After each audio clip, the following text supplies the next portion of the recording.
Europe. Europe 1. C'est le moment où Loïc Ballet nous dit quelle exposition aller visiter, dans quel festival aller danser, quel spectacle aller voir. Et on commence par un adieu à la scène et au piano dans le Var.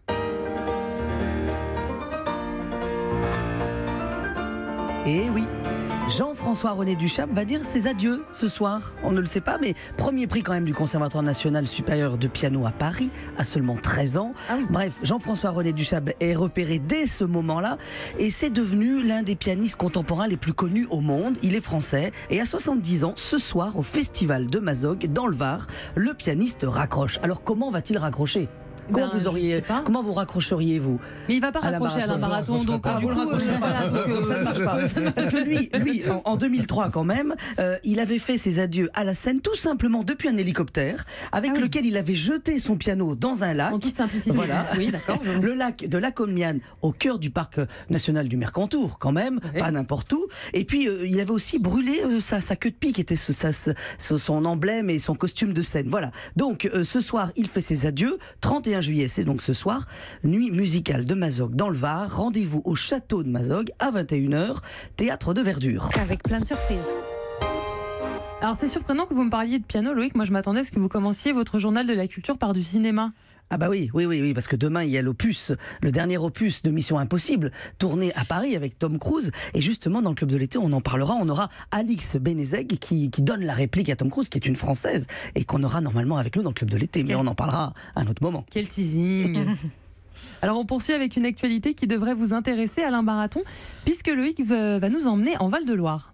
Et oui, direction le majestueux domaine de Chaumont-sur-Loire, où se déroule la 27e édition du Festival international du jardin. Imaginez un château entre Amboise et Blois, fait de pierres de taille, d'un blanc éclatant, avec à ses pieds le dernier grand fleuve de France, la Loire. Plantée sur son promontoire, la demeure fut rasée en 1465 par Louis XI, puis reconstruite dans le style Renaissance qu'on lui connaît. Catherine de Médicis passera par là, et surtout Henri Duchesne, le célèbre jardinier, qui va réaménager au 19e ce parc. Et alors l'idée de ce festival est assez simple. Chaque année, le parc est confié à des paysagistes, des architectes, des jardiniers de renom. Leur mission, s'approprier le lieu en illustrant un thème. Le thème de cette année, la pensée. Et je peux vous dire, quand on voit les résultats, c'est assez incroyable, riche, varié. On voyage. Juste pour vous donner un ordre d'idée, à chaque édition, la précédente, ils ont reçu 300 dossiers du monde entier pour postuler. Seuls 26 sont retenus. Et c'est assez majestueux quand même, le domaine de Chaumont durant le festival. C'est un festival qu'il faut voir. Le travail fait est toujours remarquable. Les équipes sélectionnées sont toujours sélectionnées avec intelligence. C'est également une exposition, on le sait trop peu, où le monde du jardin peut expérimenter des matériaux ou de nouvelles techniques. C'est toujours fabuleux à voir. L'équipe dirigeante a un talent inouï. Et on reste dans le Val-de-Loire, Loïc, puisqu'on remonte le fleuve direction Saumur, où les prochaines nuits promettent d'être animées. Ah d'accord, je vois le genre de nuit. Ah oui, c'est presque de l'heure de l'apéritif qu'on verra avec Marion tout à l'heure. Bien sûr. Non, alors on reste sur les quais de la Loire, où chaque mois d'août, le 1er et le 2, ont lieu les grandes tablées de Saumur-Champigny. Alors là, c'est une institution, un grand banquet sur 2 jours à Saumur, où les producteurs de vin AOP Saumur-Champigny, s'il vous plaît, reçoivent à dîner 10 000 convives.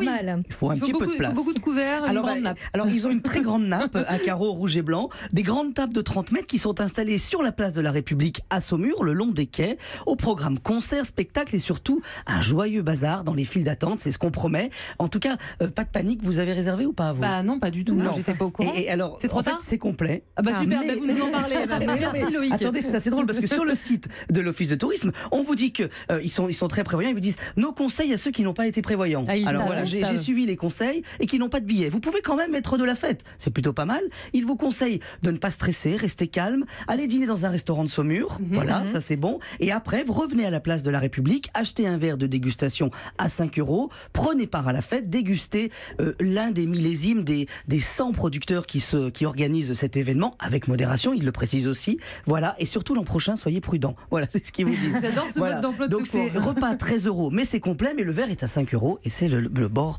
des quais de Loire à Saumur. Faut qu'on soit prévoyant, pas prudent. Faut qu'on soit. Oui. On s'organise un petit peu mieux. Quoi. Exactement. Et enfin, on parle d'un lieu qui est cher à notre invité Alain Baraton, puisqu'on va à Versailles. Et oui, et imaginez-vous seul dans la galerie des glaces. Bon, Alain Baraton l'a Oh, déjà bah, vécu, je cette le scène. connais. Oui, Voilà. voilà. Mais C'est un classique. seul avec votre petit appareil photo, votre smartphone, votre Kodak jetable, ça c'est magique. Ça existe encore, le jetable?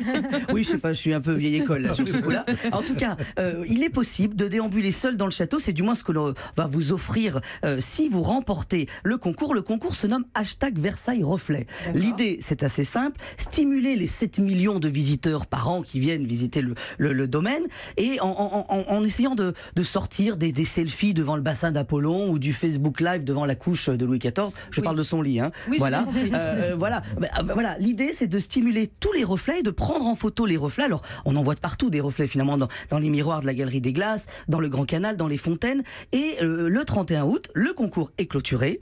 Et ensuite, ces photos, les meilleures, seront publiées sur l'Instagram du château de Versailles. Et surtout, les gagnants auront accès à une visite privée en soirée pour visiter le château et pour photographier le château seul. Et ça, c'est plutôt magique. Europe 1.